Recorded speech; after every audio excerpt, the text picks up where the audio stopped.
seat in the witness stand.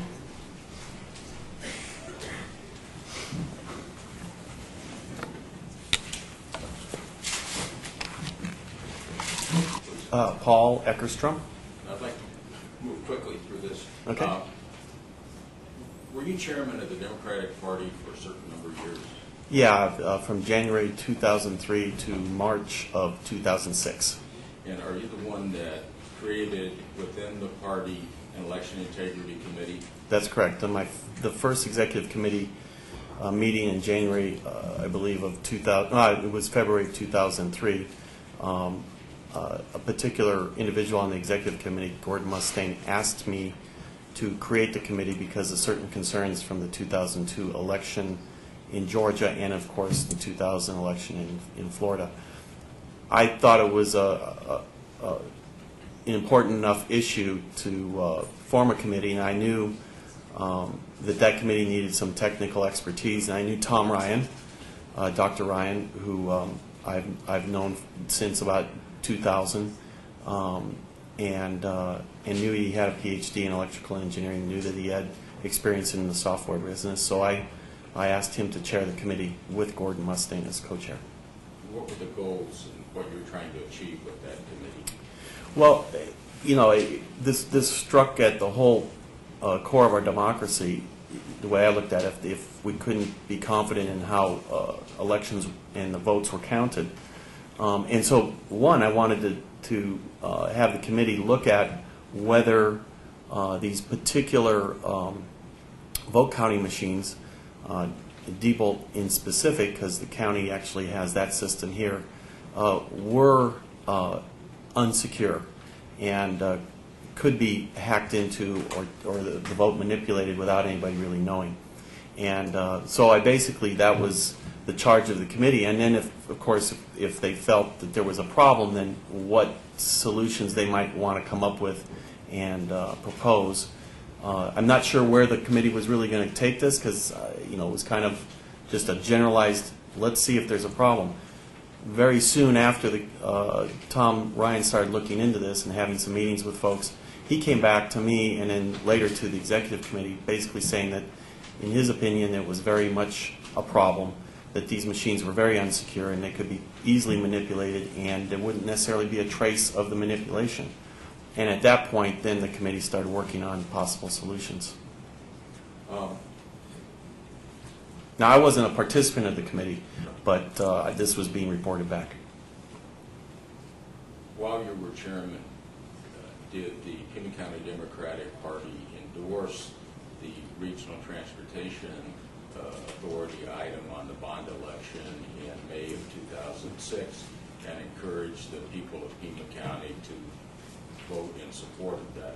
Yeah, actually, I think it was probably my last executive committee meeting that I presided over in February. It was one of the last two, that or the January meeting. The executive committee took a vote, and it's usually about 40 members in the executive committee, took a vote to endorse the Regional Transportation Authority.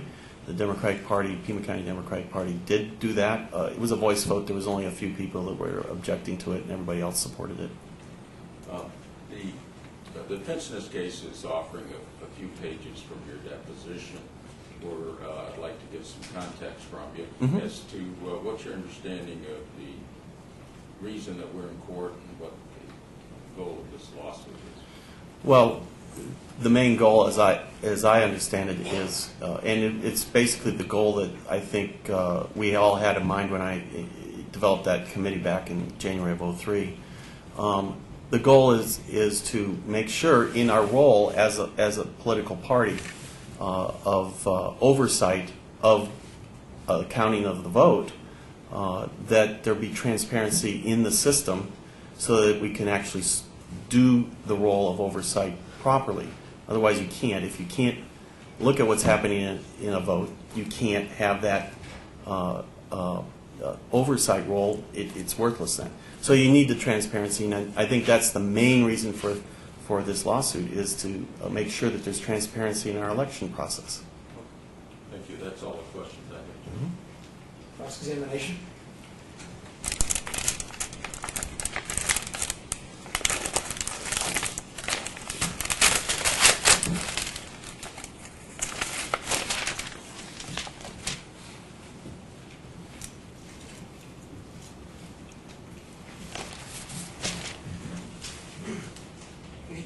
53 of your deposition, sir? Sure.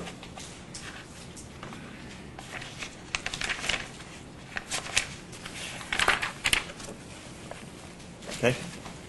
Page 19, if you follow along with me. Line 19? Yeah, line 19, Uh-huh. excuse me. page Sure. 53. Well, we just had this discussion. If you want to take a second, take a look at the page for context. That's Okay. what we need to do.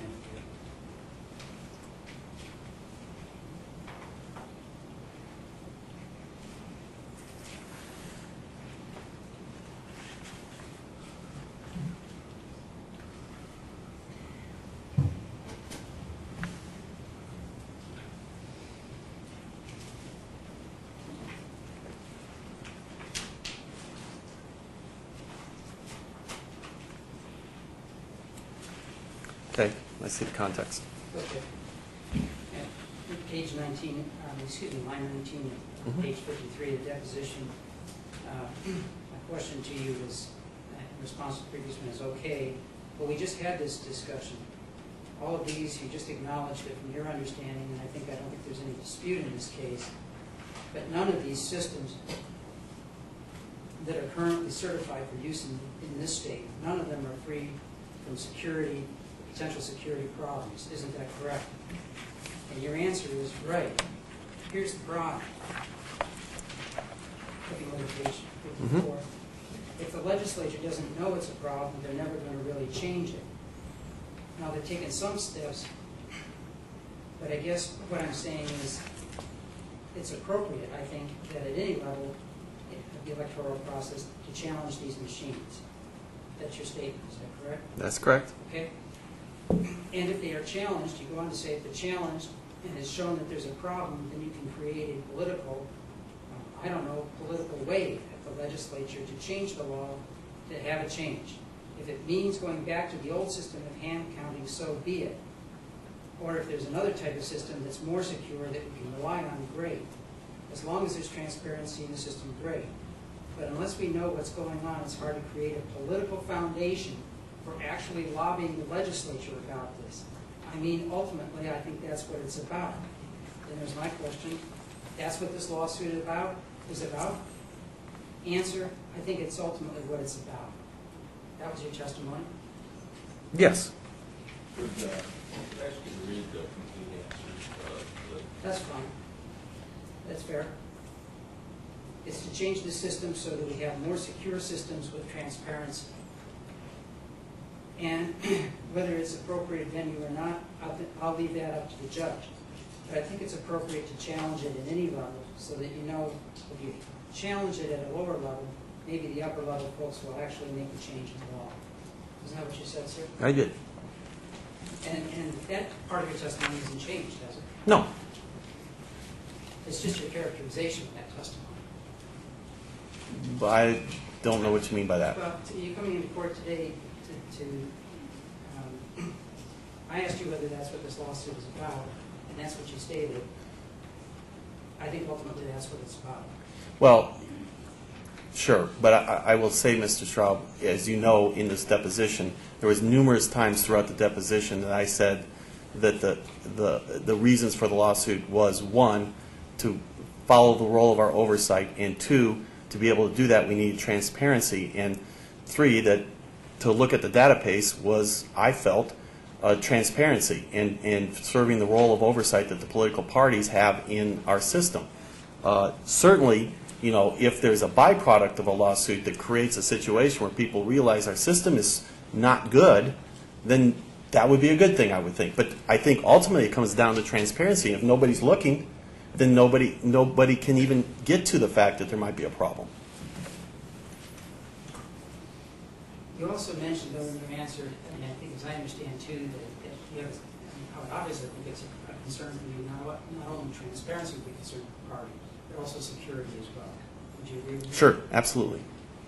And you would agree that the county in this particular instance is really cooperating quite a bit with the parties with respect to everything but this one subset of files. Is that correct? My understanding, and I haven't been directly involved with it, but my understanding is the county has taken certain measures that were suggested by people on our committee, yeah, which is a good thing. Redirect. No, Judge. Thank you. Thank you, Judge.